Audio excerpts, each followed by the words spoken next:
Welcome back to the 2018 College Championship presented by State Farm and Zyrene. Everything going well for Columbia College right now as University of Illinois is trying to recoup, figure out what's going down, and they actually have decided to sub.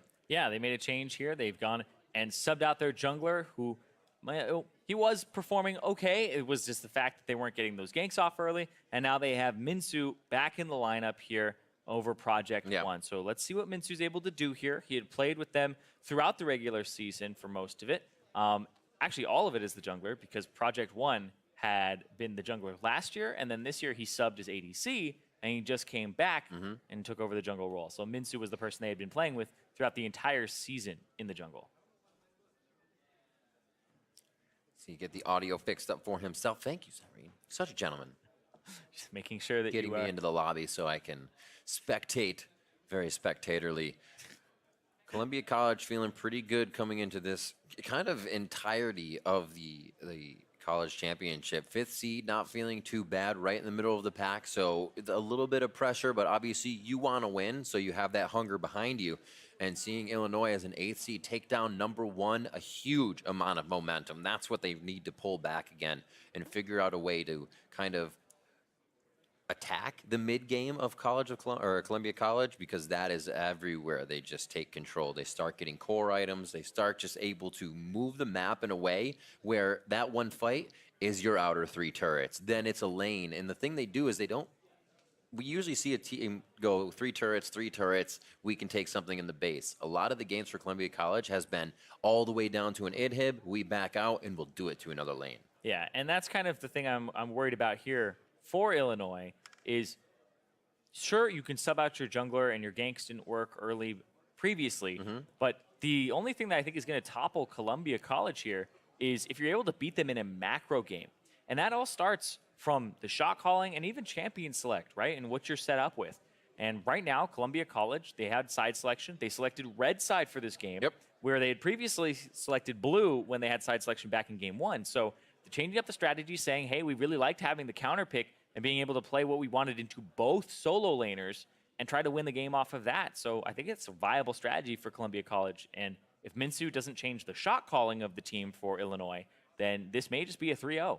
You kind of get that idea, too, that the jungler has been in the back watching what we have seen Bucksack doing, playing Skarner, playing Trundle, what his kind of pathing is. Has he been more aggressive? Has he actually been stated looking to protect Julian and Stumpy in the top lane? So he can try kind of figure out what to do with that formula and help the team as they get through laning phase. Noob and Korean Danny definitely been putting up good fights in the bot side. Maybe start putting a bit of focus there and say, we'll give Zeno and Topopotamus aggressive things because they're great, but let's focus those guys. Let's get Korean Danny going and Noob.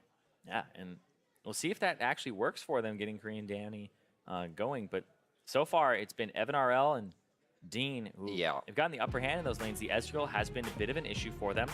And we're talking about Columbia College being 1 game away from being in the finals for the first time and fighting for best college in North America in League of Legends. Columbia College started their program fairly recently in terms of scholarships, but also I look at this team that was built by taking multiple members from the previous RMU lineup, taking Evan RL, Bucksack, role swapping them, the coach as well, and getting Florida State University's star mid laner Julian. They're just building basically a super team. And to cap it all off, these guys are juniors and sophomores across the board. So if Columbia College make the finals and take it, they may have the exact same lineup next year as well. Absolutely ridiculous. Kind of like from nothing to everything. A great story to be able to tell your kids, right? Yeah, but then you also look at the other side too. Korean Danny, Noob, Minsu, all seniors. Zeno is the freshman of the squad. And so 3 of these guys will be moving on after this year. So this may be their last game in the collegiate circuit. One of those things you get, though, with varsity players moving out, if you would call them that as seniors, is that you lose that leadership. But the guy in the mid lane, the freshman, is the challenger player who's going to be growing with the team. So could be very big things here if it doesn't already happen for them in this semifinal matchup. Minsu to pick, possibly his champion, as we do see the jungle on the map already. And they can do away with showing too much of their hand here in phase 1. Braum picked up for Dean. as well as Stumpy grabbing, as we said, that trundle. Orin does get locked in. They say, yeah, you got the Braum, but so what? Yeah. How well can you block my Forge God? As you said, Korean Danny got the Ezreal. Interesting pickup here to take it away from Evan. Yeah, they picked the Ezreal instead of the Rakan first pick this time. And that was the Trundle Ezreal last time for Colombia, but they take the Braum now, saying because Yasuo was banned, we know you favor the Ornn, so we're going to pick this very early on so we don't have to worry about it getting banned in the second phase.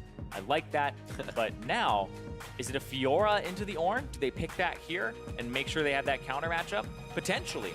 Or you say, we need to pick our ADC here, get the Caitlyn, lock it down, and make sure that no more are banned. But, oh! There's the GP. The GP!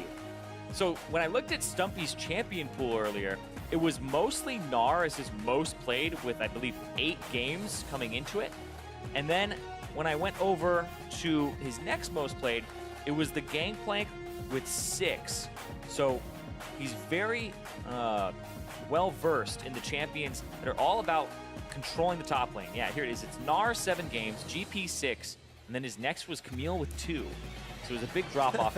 Very familiar with this champion. And this means even if you focus the top lane, he can still help out the bottom side of the map, which means they may be focusing Evan RL and Dean's lane. And you were just talking about it, Riv. Maybe they swap up the strategy and say, it's no use focusing Stumpy. Illinois, they need to focus Korean Danny's lane and get him ahead of Evan RL, but the GP will put a bit of a damper on that, and something you always have to have in the back of your mind. Caitlyn taken away from Evan RL. We've seen Twitch hovered a few times throughout the day. Tristana played throughout the week. What will it be here for this pickup on the side of Colombia? 2 final picks for them. One of them possibly a Kog'Maw without too much protection. He is going to get locked in there for Evan RL. Yeah, Kog'Maw is still fine with a Braum. It becomes a lane where if you land the Braum Q or the passive, you can just stack that up. And so I like it. I think it's okay. It means that Evan RL is a late game source of artillery damage. And he was already doing that on things like the Ezreal. Oh. I'm sorry. I oohed because they can still take Julian's Orianna and get another shield in there for us, which was banned out the past few games. Azir gets locked in. Or not too bad against Azir. You could get yourself mixed up with a bad shockwave if he shuffles out of the way, but we will see what they decide to lock in here. 19 seconds for Columbia College. The cart is being hovered. I mean, yeah.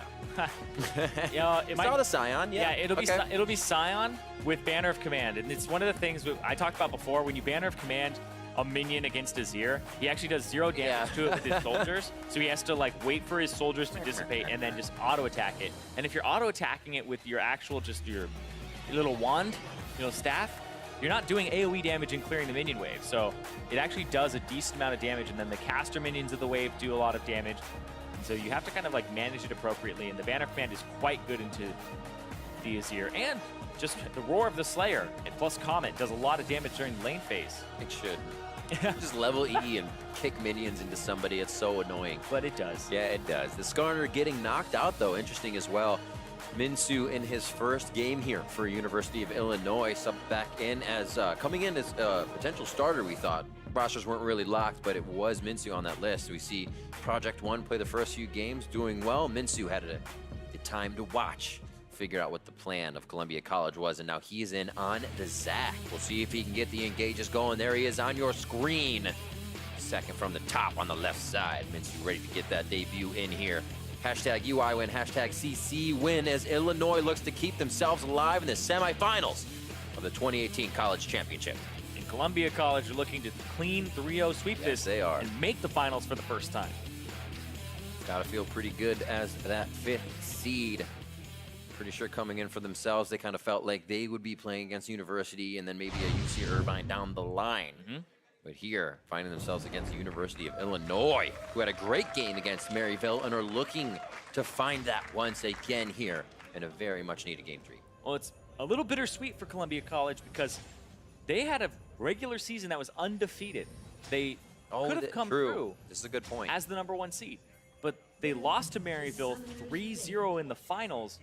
And I know they were looking forward to getting revenge on them in the bracket stage. Watching them lose is okay. Yeah, right. But now they basically get to thank Illinois and then say, we'll move on to the finals if they just take this game. Well, don't you get like the linear victory Yeah. out of this. Yeah. So the transitive property of crushing kids. There you go. You beat the team that beat the other team. You're obviously better than the team they beat. Yeah. There you go.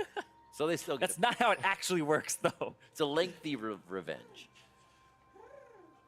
Only Shurima. All else is but a mirage. Minions have spawned.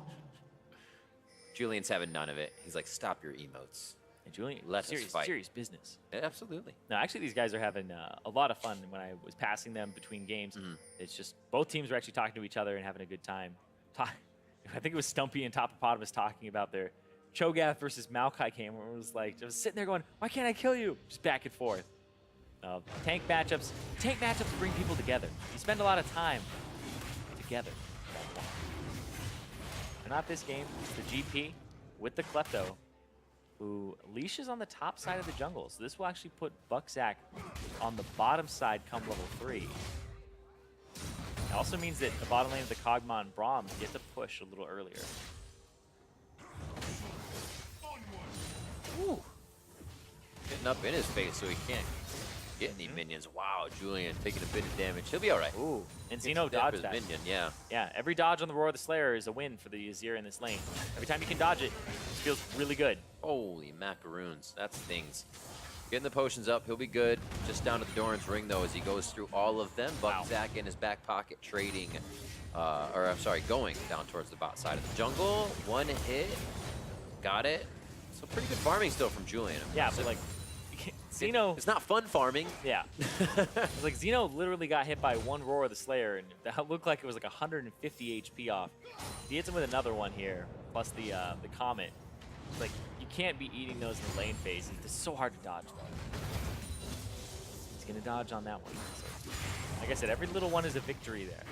He is here. Dean getting mean. Throwing out the Christmas presents. I don't know if any of that sense made sense. Those are nice. But he's still doing it. You are seeing it right there. Obviously, Cole. Yeah. Oh, you're right. There you go. It's Cole. Be bad in the present.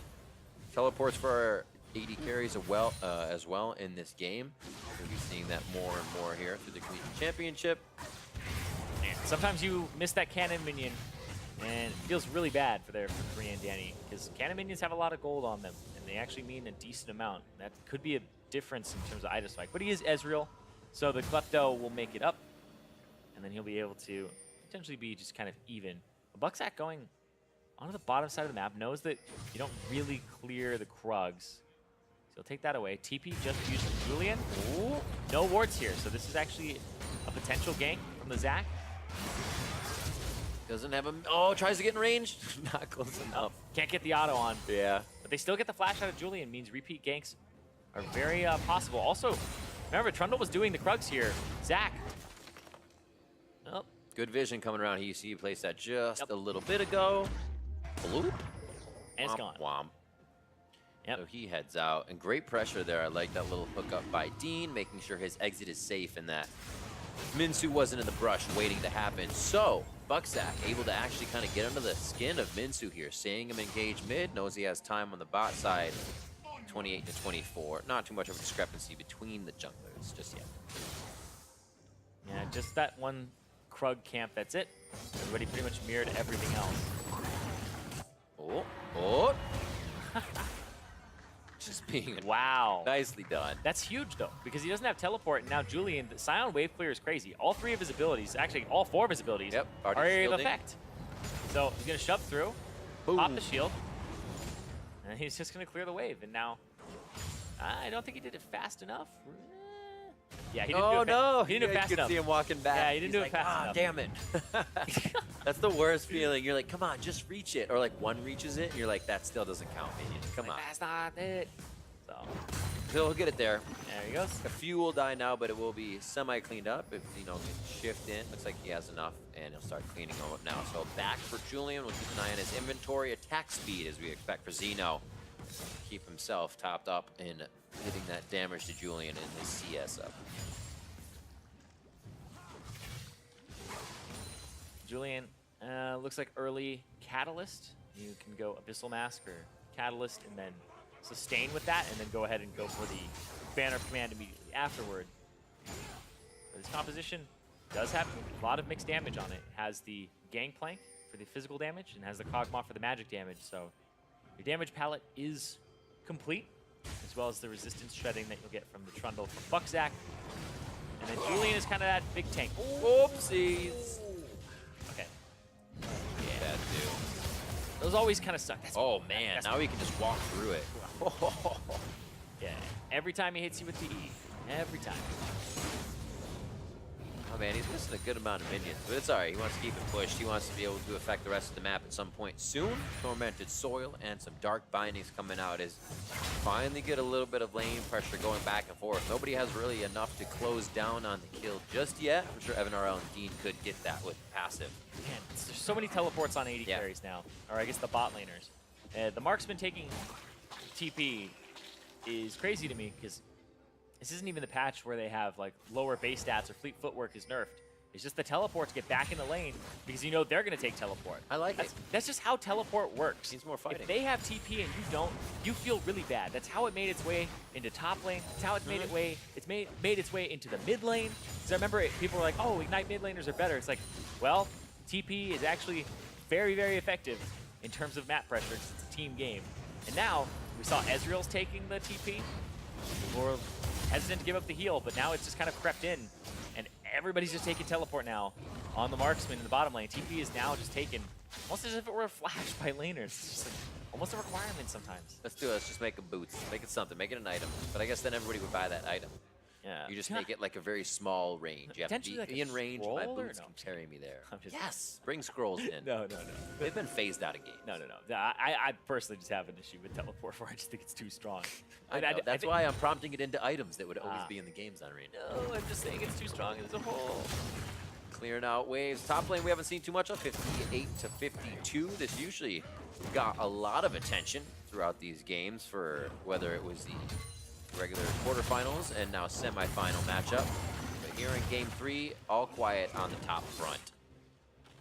Looks like Buckzak is actually going to head away from that. They say, we don't really want to aggress top lane if I show something else might happen on the map. We also don't know where Xeno is right now, if he's fully backed or is getting ready to engage. Looks like they are ready to back here though with a true shot barrage on the minion wave. See it Korean, Danny, and Noob have in mind. And it doesn't look like much of anything. He maybe has enough gold to actually complete the Manamune. Because your first back should be your tier. Your second back should be your Manamune completion.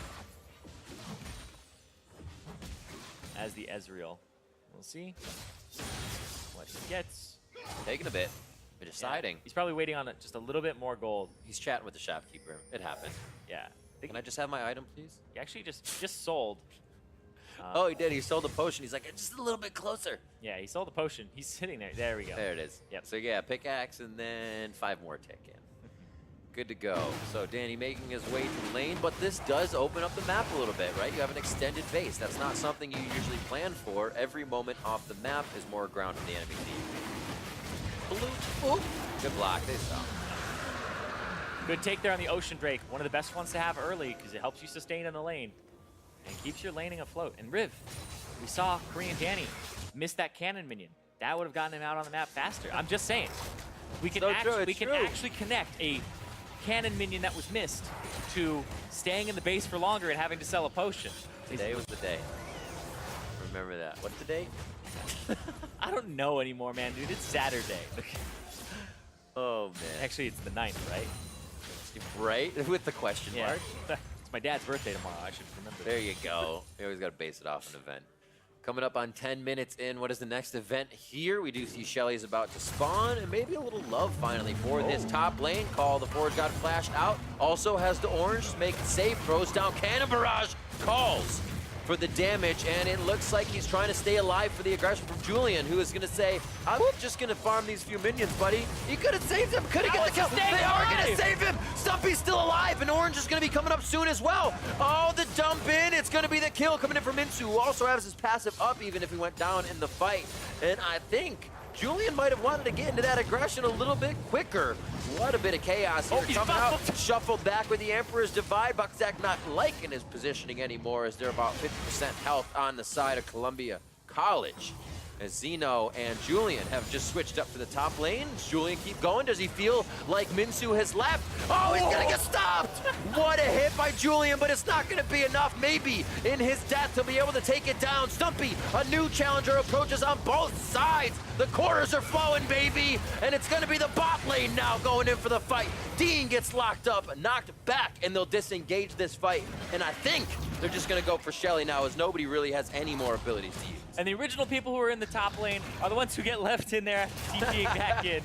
And now the Rift Herald started up by Buckzak. Oh man, that was back and forth. That was crazy. There's small things made the difference. Stumpy staying alive for so long, but look at this top hippopotamus. He's alone. He's gonna try to contest this. Wait, the eye's gonna open up. Wait. Boom! Oh! Wait. You can't really tell until somebody grabs it because it can sit there. Buckzak got it. Okay, yeah, you're right. In the inventory. Wait. Nope. Too far.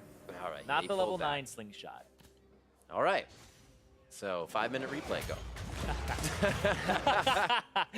So Stumpy plays this incredibly well, but I actually think that it's just very, very close. So he gets knocked up, but watch the brittle passive. The slow on top hippopotamus. Then right there, it looked like the brittle passive didn't actually go off, or he didn't get it in time. Gulp. Made everything okay. Yeah, he gulped at the end there. Oh, The you're brittle right. passive from the Ornn didn't actually do anything Just to ticked off. Stumpy. I think it ticked off right then, which would have been the difference, which would have meant he either had to use the Ornns earlier, or Stumpy wouldn't have stayed alive as long. And then Buckzak came in. I thought right here Buckzak was gonna like turn and like chomp him one more time. Oh. Give him one for the road. The alley-oop chomp. Yeah. I thought Zeno was helping him, but the knockback in, then they kind of hang around for a while. Oh, you have teleport? Okay. Julian Go walks back up. in. Oh, that hit was so good. Yeah, but the heal is huge there, and Julian has to try to run away. As Buckzak thought it was all over. Like, get my bus pass back out. I'm coming back. Oh wait, right here. More fights in the bottom side. Absolutely. Oh, Buckzak's like, hey, get back here. Nice black shield allows Minsu to get in, but can he get out? The slingshot leaves him up the lane without a paddle. As he gets out of the river, that's where you're usually stuck. This time he gets himself into danger with Columbia College. Julian's gonna stop Zeno, says, hey buddy, where you going? Stops him halfway through. Things might be falling apart a little bit for Illinois here, as this chaos we see in the mid game usually favors Columbia College. Yeah, but I like where Columbia College went with that. They went to the bottom side of the map because Stumpy has ultimate and there's no TP for top hippopotamus, so your GP gets to help the fight. Ornn can't do anything to help that fight. Yeah, ooh, good And move, so man. it's a good macro move from them to know exactly the side of the map that they should focus, opposite the GP that just had the TP blown from both those top laners. Quick clear in mid. Shelly giving him heli. They drop down the mid lane turret in a few seconds. Just not even that much of a goldie. The turret obviously going to spread out some global gold and give them a bit. It's what they could use. Now coming back here as the core items become finished. Stumpy close to having his. It's actually quite finished as he's had a 0, 1, and 2 lane. A lot of action up there, and that seems to be the story for Columbia College. One lane gets accelerated because the party is brought there. First game it was Julian's. This third game now it's Stumpy's in the top side. Yeah, and it was Stumpy's in game 2 as well, but it was funny because Julian actually got a lot of the kills in the game 2, even though the top lane was the one that was focused, so he ended up absorbing the pressure. But like you said, items now getting completed. The Trinity Force in the top lane for Stumpy, And a the banner of command for Julian in that mid lane, even though they got that mid turret down. So he gets to go affect side lanes, be a nuisance, show up with a banner of command to help siege, and then go back to his lane. So he gets to keep the Azir a bit pinned down here. And so far, Minsu has performed well on this Zac. His ganks have been good, but it's just the difference, like I said, in champions, like needs to kind of be not just the champions of the play, it's the shot calling of the team, because Columbia College, they focus a lot on macro, trying to play the game almost from like a flowchart perspective of, hey, what side can we affect? Is the answer yes or no? And then a lot of contingencies here. They seem to have the right answer for most of the situations in the game. Or they at least put you in a very tough situation to answer. Right. Any way they can find kind of an upper hand, they play that role. It doesn't seem like they have to do too much to do it. It's just the way their communication works. That's what makes it so hard to play against them. They all flow together here, flowing back. a few members. Illinois gets an initiation that they would love to keep going. Julian goes down. Bucksack looking to get into the fight and help his teammates get back out. Korean Danny hitting in from the side here. Can he start to finish off any, though? And no, he cannot. Stumpy gets himself into the fight beautifully with that ultimate and adds a bit to boot. Yeah, he ultied, but he also walked all the way down, knowing that his team wanted to fight. I looked at Teleport, I was like, wait, he's still there, though. Yeah, Teleport only had a few more seconds left on it, so Topopotamus had the wave shoved into him, and then he couldn't actually answer in this fight because the rotation so great from Columbia College. Seeing Zeno's ultimate there, I thought that could have been the turnaround. Yeah, but it kind of seems like it was all loaded in the front end and then no follow-up. So he pushes them in. He actually gets black shielded a little late here. So Julian point blank ultis him. He's actually hit afterwards. He flashes, but he's already taken a lot of the damage. And now the GP ultimate is allowing Julian to just kind of punch Noob a whole bunch. And Stumpy makes it in time. He gets 1 kill with the Glock, 1 kill with the cannon barrage. And there's the turret going down with the help of the banner. Minsu as well, unfortunately, ultimate not connecting with anybody in that fight. For Zach, for that moment, you're not offering any crowd control. You're kind of like, I just want to get out of this. I don't want to bounce. Let's not party. Oh, wow. I did not expect Bucksack to be coming out of the fog of war there. Catches University of Illinois off guard as well. They take position in mid lane, though. This is a great spot for Zeno to be. He can keep the soldiers up. He can keep them fighting. They don't have to worry about too much vision, but can they take the fights that Columbia College is ready to initiate? Columbia College are going to wave clear, and down bottom, they're going to get Evan RL some solo experience, some solo gold, and they're going to get the TP out of Korean Danny. A little bit of armor for Topopotamus as you see him building out on the map with the Braum passive. Just looking around at what could be next. That Zeal is finished up for Evan RL as he gets a little bit more money under his belt, watching him farm up. Waiting for Korean Danny's finish. Remember, Muramana finished up for Evan RL and his Ezreal at 16 minutes in the previous game. This one's close. This one's actually literally like 1 or 2 attacks away. So there it is. is. Not too far off. There it is. Okay. Good time to bring it up. But it also means that he's not able to buy a second tier right now and TP back to lane. That's true. You want to keep it rolling because now he's going to be out on the map for whoever knows how long. And then he'll have the tier later. So he's actually just adding time on his 3-item power spike here. The longer he stays out and doesn't have the gold. So kind of wish it'd come in a little bit earlier. I don't know if something like that is a statistic that has too much RNG to it, but if you could ever kind of zone in and figure out when that longest purchase time is, be like, I should actually spend it. We're between 18 and 22 minutes. I won't go back anytime soon. Super interesting, right? If you were like, what's the average completion time of my Muramana or transformation? Yeah, but there's always so much RNG. You could be fighting early and have 8 kills and do it at 9 minutes, right? Yeah. Well, not 9 minutes. You know what I mean. Yeah, and you see Korean Danny was trying to recall there, potentially go for it back, but they're keeping pressure on him. They want to focus the bottom side. They have teleports, and they have the ultimate again from Stumpy. Minsu caught, though. Oh, just because you have the black shield on doesn't mean you need to go in. Minsu draws one back. It's going to be a tanky Dean. He feels fine to do this. Bucksack taking the the aggression from the turret. Nicely done. Possible call of the horn. Forge God goes in, he gets a good knock-up, that's onto Bucksack. They can finish that kill. Evan RL, the flash forward. Oh, Soul Shackle broken as they don't want to initiate. They said, we're fine with this kill. We're fine with the pressure, and that's what you need to see them doing, taking a little bit at a time, and they solidify this. Yeah, but look at the top side. It's also going to be a trade of turrets here. The GP, Stumpy with the Sterix and the Trinity Force does a lot of damage to these turrets as a split pusher. They're going to have to get 2 here on the side of Illinois if they want to actually come out with an advantage here, other than just the kill. So you got Voidoo's, not the best clears from Kog'Maw, and he has to stay back. But Julian says, I'll go forward. A 4v3 situation. Black Shield on Zeno gets himself the safety. Minsu says, I'll go down. I can help the team from passive as well, if he can use that. A few more shots. Shift forward. There's the shield on. Bates and Korean Danny for a few more hits, but the soldiers can seal the deal. Stumpy. Oh, Stumpy looking to say, do you want the trial by fire? He gets pushed back, flashes back over. The few last hits, he doesn't seem to be able to connect the damage. He wants to so far. Minsu looking to run away. There is the passive as he gets the bloblets. Noob's able to run away, and they do start to clean up on the kill. Stumpy having a bit of a hard time in this one, but he is able to mop up a few for Columbia College. He thought that was one of those cool guys, don't look at explosions. Just, I'm going to pop the barrel, go with the blast cone. They almost let him reform there. It was very close. Thought he had a little more damage than he did, but still able to turn around the fight with the teleport and to get in on it after shoving that top side. So Stumpy actually performing quite well pretty much across the board, but Julian tried to kind of overplay that fight, I think. Same with Evan.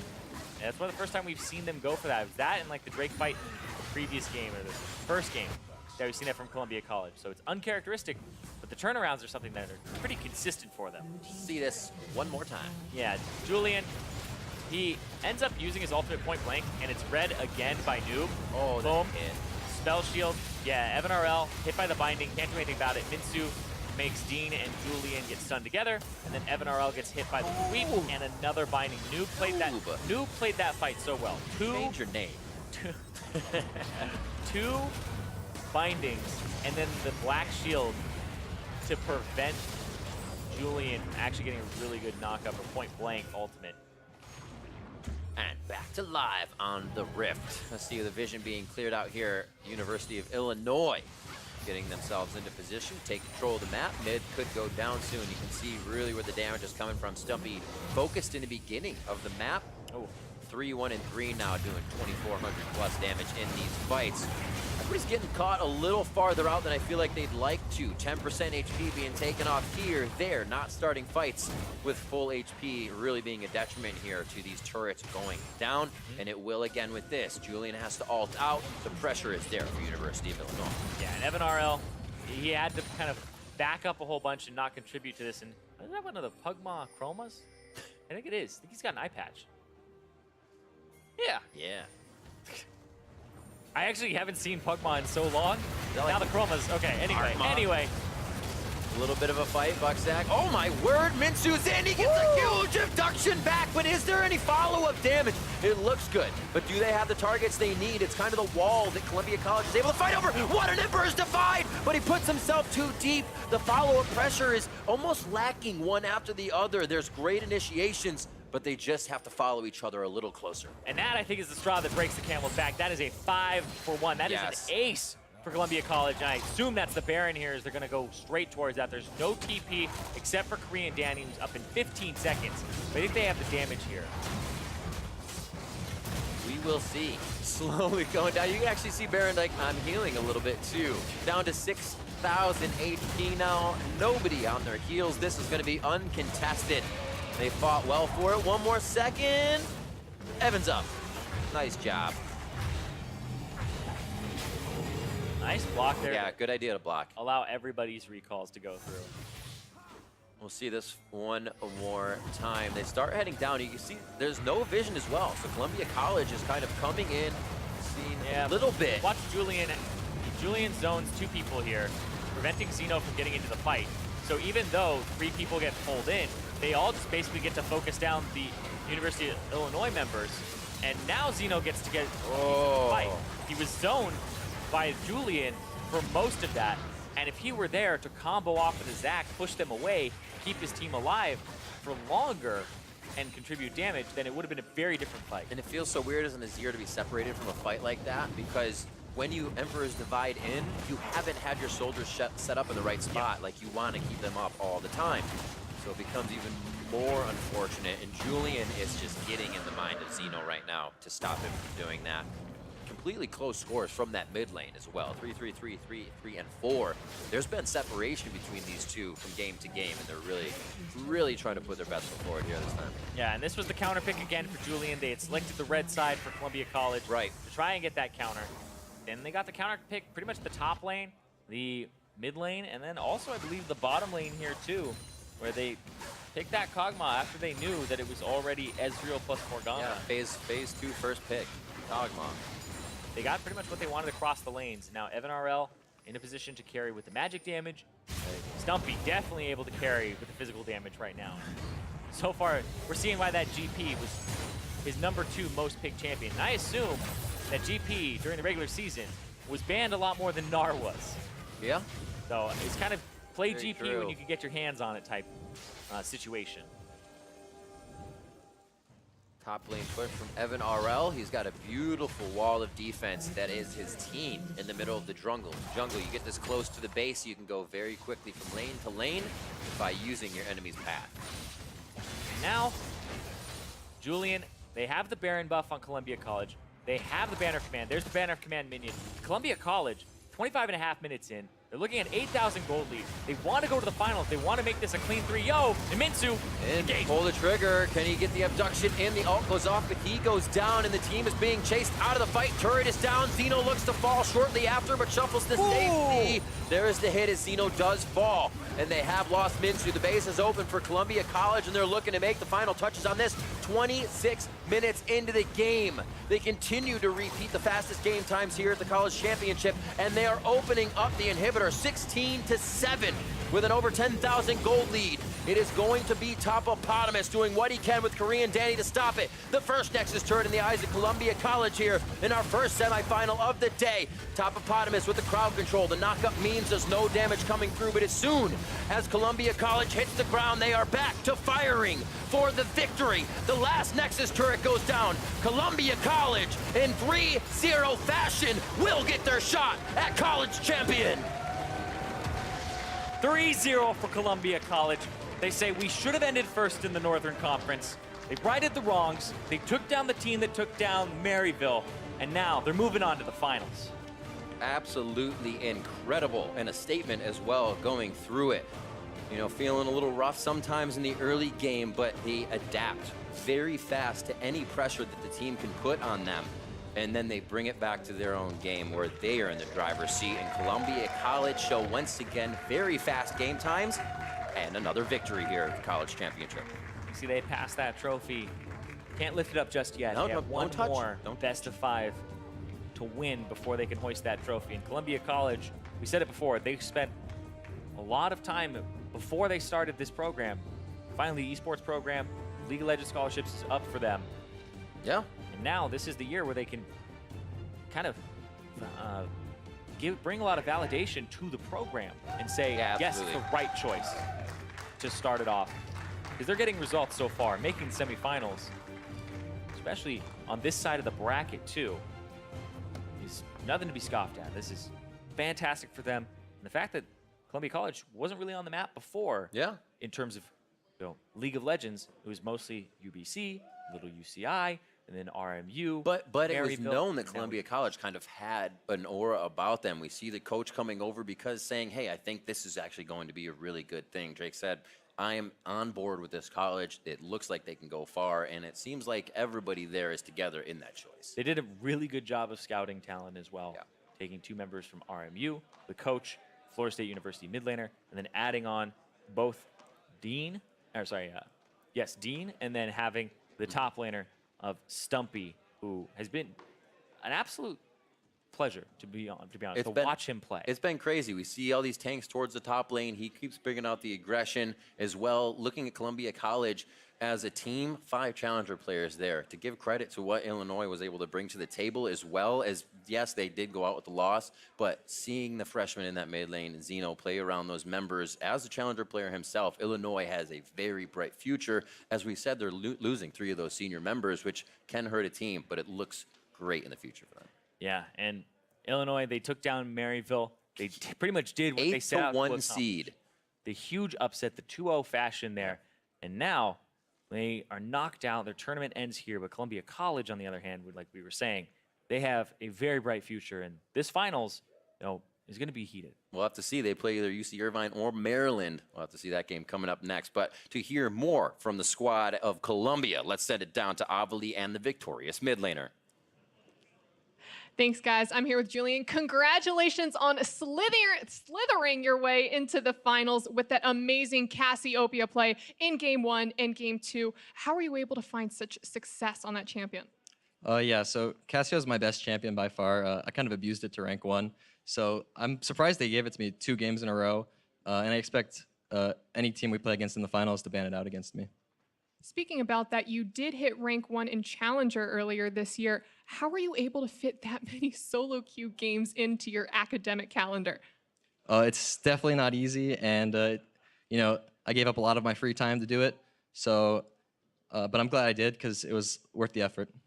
How are you and the team able to prepare coming into today?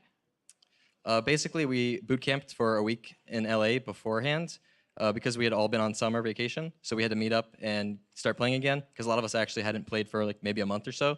So we came early, prepped hard for this tournament, and clearly our results are showing.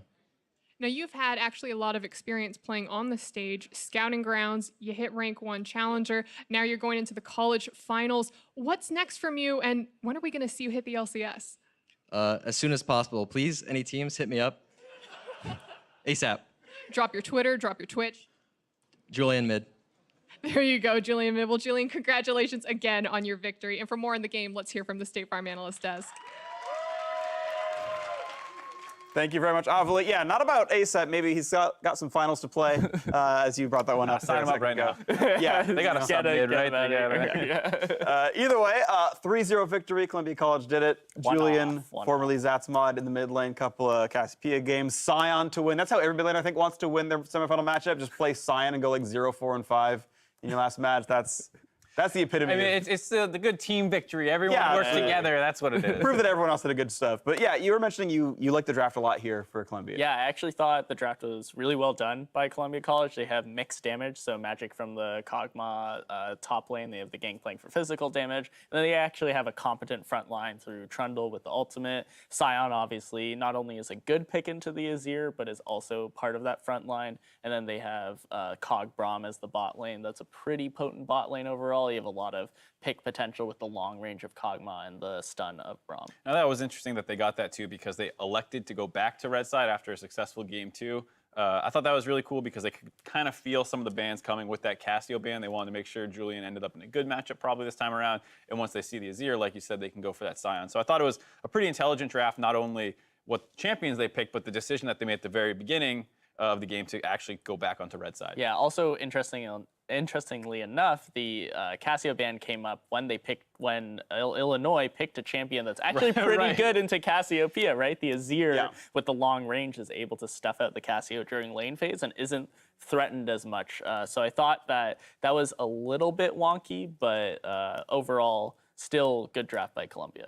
All right, so let's talk about some of the fights that we did actually see here. Our one replay we're going to show is a 22-minute ace that Columbia College gets 3 turns in a Baron afterwards, and this is the one that really opened the game and almost closed it out in a way. Yeah, you can go for it. This is a little weird positioning from Korean Danny. He shifts forward as the Zac brings everyone back.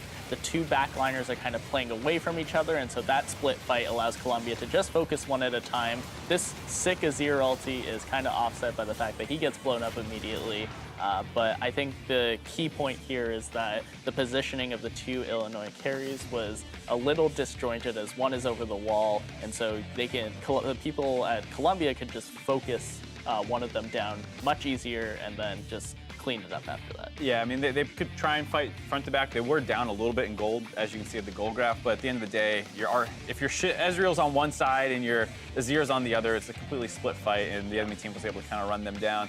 Very close, very good performance by Illinois, all things considered, but it was just kind of running into Columbia College, who a lot of people before the tournament were saying was probably the 2nd or 3rd favorite. Both teams from the north were heavily prioritized. Maryville ended up dropping early, but the 2 other behemoths being Columbia and UC Irvine. Yeah, so tournament to some degree playing out to expectations other than the obvious Illinois upset, but still top 4. Pretty solid for them. So let's move our discussion to the very end here. Where is Columbia College going from here? Like, do you think they have what it takes to win the finals? If we assume it's UCI for them, even without any Cassiopeia, Julian said he expects to get banned. What do you think is going to be the ceiling for them? I think they can feel pretty confident coming into these finals. Obviously, you have to feel good after 3-0 and after what their games in the quarterfinals. Like, I don't think they've dropped a game yet, if I recall correctly. They've not. So, not dropping a game in this kind of tournament, it actually feels pretty good. I think that they can go into this finals with a lot of confidence, but not necessarily with the swagger of, like, if they're facing Irvine. I think that's still a really tough matchup. They actually have a mid and top laner that can match them and contest that. And obviously the bot lane has LCS experience at Irvine with Latman and Bloodwater. Yeah. So I think that it's going to be a lot closer than this, and they should still be prepared despite feeling good. Like, take the night, celebrate a little bit, but Sure. you should still... Not too much. Exactly. Yeah, just a certainly not little too bit, much. just a little bit. All right, well, now we're going to send it back to Avli to hear from the bot laner for Columbia College. Thanks, guys. I'm here with Evan RL. Congratulations on that victory. How excited are you to make it to the finals? Oh man, since last year when we got third, fourth, I've wanted to win this whole thing, right? And this is obviously the step we had to take, and I'm so excited to play in the finals. And you just mentioned, how many years have you been chasing that trophy? This is my third year in collegiate, so I'm hoping this is the one. Ah, here's hoping. Well, before the game, we had a message from you basically saying that you thought that Columbia had the strongest macro in the entire tournament. Why do you think that is? I think that's everything we've been working on, because we didn't want to come in here and just like fight randomly and just sort of happen to win. We want to make sure we're in control of our fate and we're able to win based off what we know. Now, you and Buckzak both transferred this year over from RMU. Was the transfer difficult academically? I wouldn't say the transfer academically was too difficult. I actually switched my major, so I had kind of easy classes. But no, it was fine. Columbia's been great to us. They've been awesome and given us all the support we need to get where we are now. How did you two integrate into the team? That was a little bit of a process. Actually, Julian came in when I came in, so it was kind of a three-person integration. So there wasn't too much foundation left of the team before, so it was pretty easy. It was like a brand new team. Wonderful. Well, we see UC Irvine and Maryland setting up behind us. You play the winner of them tomorrow in the finals. Who do you think you're going to face up against? I think it's safe to bet on UC Irvine to win, but I don't know, Maryland could just get another crazy win and maybe get to the finals too. Well, congratulations again on your victory, Evan. Back to the desk. Thank you very much, Avali, and thank you for that interview on short notice, everything like that. So expect that UCI final, as we kind of all did coming in. We already talked about the fact that those two northern teams were the ones expected. It is these guys here with Columbia College who made it all happen. Do want to talk to the fact that when it comes to promoting to the finals, each player in Columbia showed that they've come for the crown, but one player in particular did stand out, which is why we are rewarding Julian Player of the Series here for this one. The double Cassiopeia games, obviously quite good. This time under Troy, pretty good. Yeah, absolutely. I think the first two games really earned him this award, especially with the ability to kind of outplay what were starting as bad situations for him. Previously, in that other clip, turning around that gank, getting it to trade. Here, kind of baiting out the big engage by University of Illinois and surviving through it very critically, was able to get his team a lot of the advantages in the series. Last game, got to kind of limp it in with the Scion. Yeah, he's showing that. I think that's still good, though, because he's showing that he's willing to kind of sacrifice for his team, play that tank, be the frontliner, instead of always having to play the kiting mage or control mage that has to take control of the game. Yeah, I don't know. You enjoy that 18% damage as opposed to the 30%? Hey, if you're feeling good about your teammates and you can trust them and whatnot, you know that earns Player of the Series. Maybe some people are less selfish than I am. I'm like, give me those damage numbers. At least the first two games, like 90%-ish KP. Like, he obviously was putting on a really good show for that one. So props to him for that one. Yeah, Player of the Series, I think, very well deserved, right? One of the big sort of stars of this show. We expected Evan RL to do quite a lot. We expected Stumpy to do quite well. Like, those guys seem to all show up pretty nicely in the series. So those players we're going to care about for their final bout. Do you want to check in on how over/under went? Do we need to? Let's go. If we need to. Yeah. We could skip it. Game time under 1 hour 36 minutes. Our target was 1:45. So 1-0 to start, and the rest of the stats don't matter, I believe is what this is. I want the next one. If we're going to do this, Yeah, we need okay. to. Well, the next one is KDA. It was at 15, and 14 is what we reached. So I was close to winning, but under was the accurate did. answer. You So know, I got under. yeah, I got under. So now we're all tied at 1 apiece, and then the final vote was for Dragon Slain. We already knew after game 2 what the answer was. To be fair, I chose 7.5. You chose an That's a impossible non-answer, Yeah. so I'm ahead of you, 50%. But yeah, obviously, our best analyst, we're going to be kicking off the I'll desk at take the end it. of this one. I'll take it. Yeah, And I can't be shown up, so we'll be replacing him after this. Yeah. No, JJ will go 2-0 and he'll Yeah, he'll go 0-3. We'll make sure. He needs to well, protect there's not even our 3 questions, legacy so here. guarantee he won't. He needs to protect the guest legacy here to Yeah. make sure that we can keep it going. Yeah, especially the University of Toronto. Yeah, like- exactly. Yeah. Keep going happening as they're not even at this tournament otherwise. So props to that. But we are stepping away. When we return, our next two semifinalists take to the stage at the University of Maryland, challenge the University of California, Irvine. We'll see you here after the break. He could have saved him. Could have got a kill. They are going to save him. Stumpy's still alive, and Orange is going to be coming up soon as well. And Danny hitting in from the side here. Can he start to finish off any, though? And no, he cannot. Stumpy, you want the trial by fire. He gets pushed back, flashes back over the few last hits. He doesn't seem to be able to connect the damage he wants to so far. Minshew looking to run away. There is the passive as he gets the blob blitz. I'm low. Azir? Finish Azir? Yeah, Q. I can't blow up. Nice. That's Azir flash. Are we able to Baron? No, we don't have the damage. Columbia College in 3-0 fashion will get their shot at college champion.